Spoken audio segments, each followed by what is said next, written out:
Mesdames, Messieurs, les agents de la commune et ou citoyens de la ville de Florence, je suis très content de pouvoir enfin, Monsieur le Directeur Général, concrétiser, et on peut se le dire, couper le ruban de presque ce vieux dossier du guichet unique, puisque, Mesdames, Messieurs, entre l'idée du guichet unique qui a émergé en 2017-2018, on s'était dit qu'il fallait rénover notre accueil à la population quasiment au début du mandat, du premier mandat, en faisant le constat de la situation telle qu'elle était, que notre accueil n'était pas totalement optimum.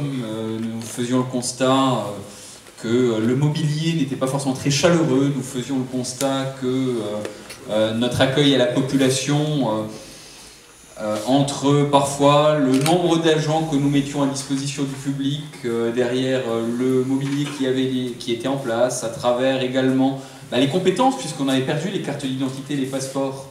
Je crois que c'est en 2018 qu'on a perdu la possibilité de réaliser les cartes d'identité, les passeports, à travers également, voilà, tout simplement l'apparence générale et globale que nous rendions avec cette entrée, cet accueil en mairie, aidé en plus à partir de la période de la Covid par toutes les contraintes sanitaires, les glaces supplémentaires qu'on avait dû rajouter pour protéger nos agents dans cette perspective, j'allais dire, de la population. Tout cela ne rendait pas forcément très chaleureux l'accueil de la municipalité. Et nous avions cette idée de rendre évidemment chaleureux, de moderniser notre accueil, notre rendu. Et ça a été fait par étapes. Ça a été fait par étapes parce qu'effectivement, avant de dépenser quelques dizaines ou quelques centaines de milliers d'euros, puisque je vous donnerai les chiffres tout à l'heure, pour notre organisation municipale, même si c'est un lien avec le public, c'est pas forcément évident dans le choix politique des élus de pouvoir dépenser de l'argent pour ce bâtiment de la mairie. Et donc, il nous a pris du temps avec les élus, Monsieur le Directeur Général, avant d'autoriser les crédits nécessaires à la réalisation et à la mise en place de ce projet. Et je regarde forcément tous les élus en charge, ou qui ont été en charge de l'accueil de l'état civil, de la population, puisque je rappelle effectivement que ce guichet unique, de manière agrégée, aura quand même coûté pas loin de 106 000 euros, 106 248 euros. J'ai 248. 106 248 euros. Donc c'est quand même un investissement important aujourd'hui que nous inaugurons.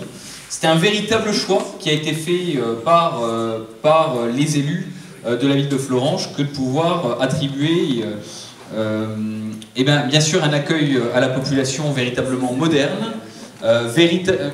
C'est également un vrai choix que de rassembler les services, puisqu'il y avait une ambition politique derrière ce projet du guichet unique. On passe d'un accueil à un guichet unique.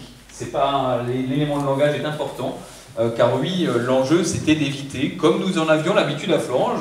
Alors, c'est d'ailleurs très paradoxal, puisque au départ, la situation, nous avions, j'allais dire quasiment une porte de prison qui ne laissait pas accès directement à la population au fait de pouvoir monter dans les bureaux, mais en même temps tout le monde se baladait, puisque les services étaient dispatchés, les différents services qui accueillent la population nous amenaient à devoir accueillir la population dans le bâtiment à droite, où il y avait l'ensemble des services dédiés à la jeunesse et aux inscriptions scolaires et périscolaires. Nous avions l'état civil et l'accueil population qui se déroulait évidemment ici. Nous avions des personnes qui parfois allaient au service finance ou au service urbanisme. On pouvait se retrouver avec des personnes qui montaient à l'étage, au deuxième étage pour les services techniques, pour aller à l'accueil des services techniques. Tout cela nous amenait parfois à un flux assez régulier de personnes qui ne savaient plus forcément vraiment où est-ce qu'ils devaient aller dans les différents bureaux de l'administration. Et effectivement, en plus de ne pas être chaleureux, à part les aficionados ou les florangeois, personne ne savait vraiment où on devait aller pour accueillir ou pour avoir un service au sein de la ville de Florence. Et donc l'ambition de ce guichet unique était à la fois de sécuriser tout en rendant chaleureux cet accueil, mais également, je le rappelle, de donner cette possibilité d'avoir l'essentiel, voire la totalité des services à la population qui peuvent se dérouler sur un même guichet.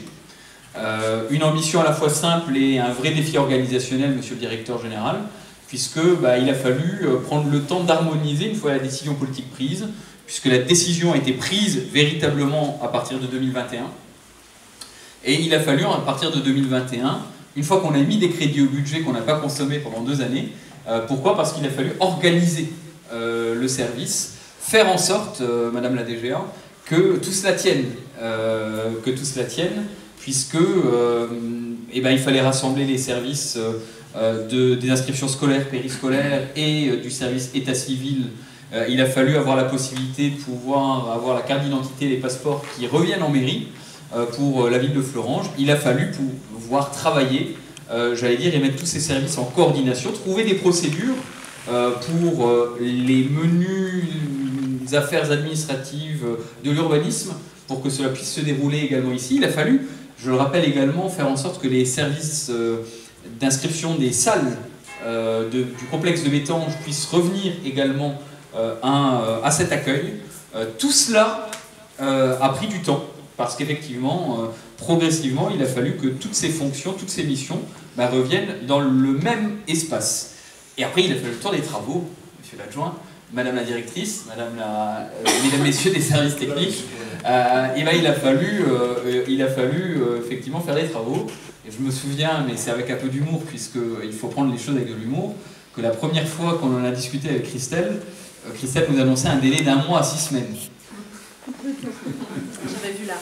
On a vu large, et effectivement, monsieur le directeur général était venu me proposer 2 entreprises. Malheureusement, j'ai voulu une entreprise locale qui a fait une partie du chantier. Et effectivement, cette entreprise locale n'a pas assuré la suite du chantier. J'éviterai de citer le nom, mais néanmoins, elle a fait une partie du chantier.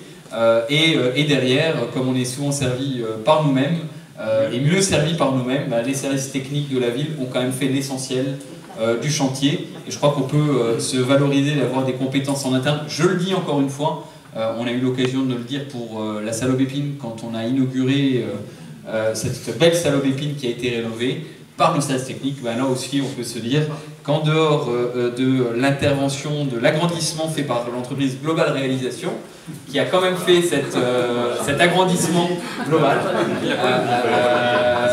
nous avons... ils ont quand même bossé chez nous, et ils ont fait du bon boulot sur la partie qu'ils ont pu réaliser, puisque ça tient. Pour l'instant, ça tient. Pour l'instant, ça tient.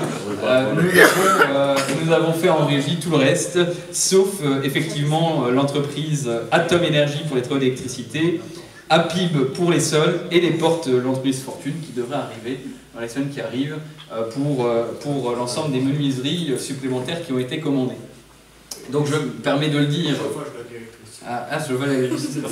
Ça on l'a pas noté dans la note, mais effectivement, je note qu'il y a quelques petites demandes en supplément qui ont été réalisées. Donc tout ça pour vous dire effectivement qu'il y a eu le temps des travaux qui nous ont pris quelques mois, quelques 6 mois, qui ont pu peut-être un peu complexifier l'accueil pendant ces 6 mois, à la fois dans le confort de travail de nos agents, puisque effectivement l'organisation au sein de la salle de commission n'était pas forcément la plus optimum pour accueillir la population, qui ont convergé avec parfois des enjeux de recrutement qui nous ont amené parfois à dégrader un petit peu le service d'accueil, notamment. On se souvient de l'appel téléphonique, des appels et de la gestion des appels qui a parfois été compliquée.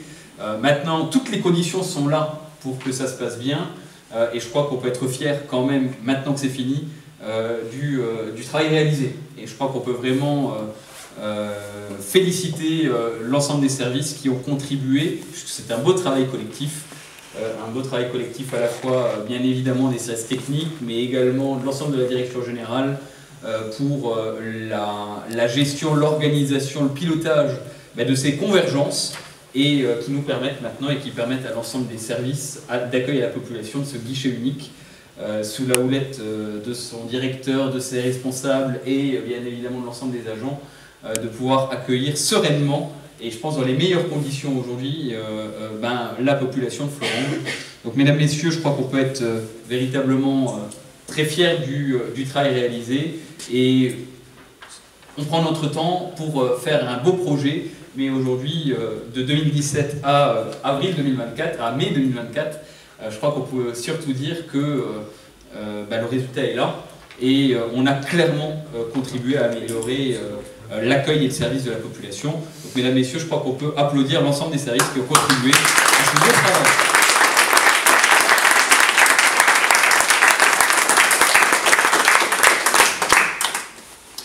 Il ne reste plus qu'à couper un ruban.